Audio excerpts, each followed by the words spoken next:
Pertama, komunikasi itu sebetulnya sudah dijalankan sejak lahir gitu ya.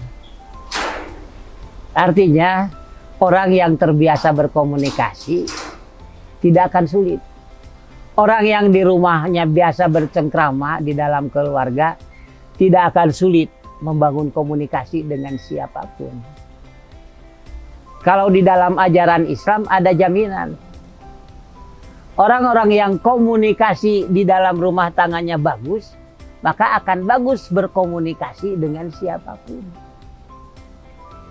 Nah, komunikasi menjadi sulit ketika butuh pendandanan, butuh sentuhan-sentuhan. Nah, akhirnya tadi supaya komunikasi itu lancar, pertama, setiap kita mau komunikasi harus mampu memilih tema dan mengangkat problema. Komunikasi ini tentang apa? Dan untuk menyelesaikan apa? Komunikasi itu untuk kepentingan siapa? Dan untuk menyelesaikan masalah di mana? Jadi memilih tema dan mengangkat problema di dalam diri seseorang itu harus siap ketika mau berkomunikasi. Kedua, keterampilan mengekspresikan perasaan. Biasanya ekspresi perasaan itu dalam bentuk gerak mata. Ada yang orang yang kurang rasa percaya diri biasanya ketika berbicara itu berbicara berdua saja.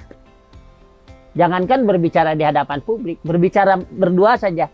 Kadang-kadang matanya itu darting eye, dilalatan ke atas kemana gitu. Dan itu membuat orang menjadi tidak trust. Orang yang ketika berbicara matanya jelalatan itu bisa membangun lawan bicara merasa tidak yakin. Nah, biasakanlah berbicara dengan rasa percaya diri. Tetaplah orang yang mengajak bicara. Tetaplah publik yang akan kita ajak bicara. Sebab dengan demikian, maka pesan yang kita sampaikan bakal dipercaya. Karena kitanya juga memiliki rasa percaya. Berikutnya, ada tradisi ya bisa jadi itu sikap, tapi sekurang-kurangnya arah mata itu bisa memberikan kesan negatif. Contoh, ketika kita berbicara, hitam mata kita melirik sedikit, jadi kita menatap dengan sudut mata gini ya. Nah, itu orang akan merasa disepelekan. Jadi hati-hati dengan mata. Sebab ketika kita mendengarkan sambil melirik begini ya, itu orang bakal merasa disepelekan.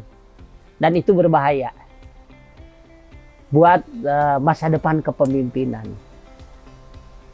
Sebagaimana kata Ashley Montagu, eye is the window of the heart. Jadi bagaimana mata itu bisa menjadi jendela daripada hati. Nah, jadi komunikasi dengan mata. Kedua, komunikasi dengan wajah.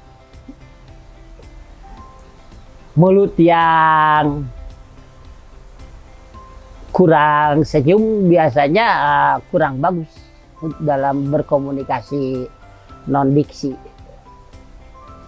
Dan kemudian juga komunikasi, apalagi ke komunikasi publik.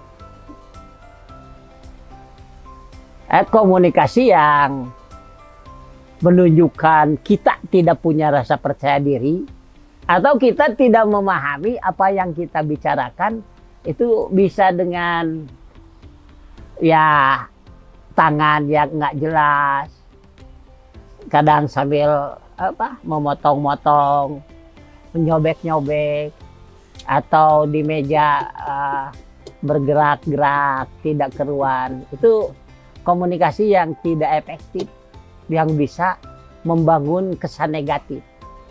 Dan kalau kesannya sudah negatif, maka informasi yang kita sebarkan itu bisa tidak sampai. Nah, berikut ya. Komunikasi-komunikasi terpenting seorang pemimpin itu yaitu komunikasi dalam mengambil keputusan. Nah, di sini dalam musyawarah, dalam negosiasi, dan dalam rapat. Kalau dalam negosiasi, semestinya ketika 6 menit bicara belum jelas kemana arahnya, sudah hentikan saja.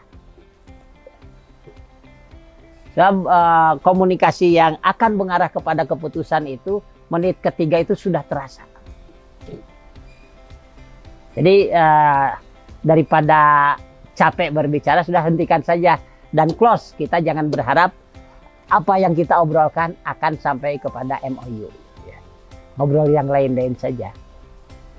Itu harus punya kesiapan seperti itu seorang pemimpin ketika kita ngobrol yang memiliki pesan negosiasi. Kemudian dalam rapat, ketika pengusul atau penyaji pendapat itu memang harus dipotong, potong saja. Kadang-kadang susah gitu ya memotong itu. Lihat saja, jangan perhatikan kata-katanya, perhatikan gerak wajahnya. Begitu dia menarik napas, begini, nah berhenti dia. Karena kaget dan tidak bisa melanjutkan pesan-pesannya, gitu. Jadi keterampilan berbicara berdua dengan publik, dan yang paling penting adalah keterampilan mengendalikan rapat.